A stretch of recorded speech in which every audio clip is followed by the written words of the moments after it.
Hello everyone, সবাই কেমন আছেন? আজ নতুন একটি ভিডিও নিয়ে চলে আসলাম। আর আমি গিয়েছিলাম খেজুরের রসের খোঁজে। তো খেজুরের রস প্লাস খাঁটি খেজুরের যে গুড়টা, সেটা আমি খোঁজার জন্য গিয়েছিলাম।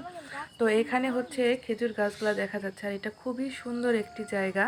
এখানে অনেক খেজুর গাছ আছে, আর এটা একটা জমিদার বাড়ি।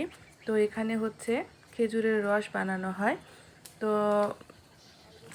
আই এম সরি, খেজুরের রস দিয়ে গুড় বানানো হয়, একদম খাঁটি গুড়, যেটা কিনা আমাদের স্বাস্থ্যের জন্য অনেক উপকারী। আমি সেটা সকাল সকাল কিনতে গিয়েছিলাম, আর সাথে এই প্রকৃতিটা আমরা অনেক উপভোগ করছিলাম। অনেক সুন্দর জায়গা ছিল। তো আমাদের গুড় কিনা হয়ে গিয়েছিল, এরপর আমি আশপাশটা একটু ভিডিও করছিলাম, আর প্লাস আমি একটু হেঁটে হেঁটে দেখছিলাম, খুবই ভালো লাগছিলো। আর সকালের আবহাওয়া তো খুবই সুন্দর একটা আবহাওয়া থাকে, যেটা কিনা আমাদের সবার শরীরের জন্য ভালো এই আবহাওয়াটা। আর হাঁটতে পারলে তো অনেক উপকার আমাদের শরীরের জন্য। আর এই যে দেখতে পাচ্ছেন, এই বোতলগুলা ওরা এই খেজুরের গাছে লাগিয়ে রাখে। তো এটা লাগানোর জন্য উপরে রেখেছিল। ধন্যবাদ।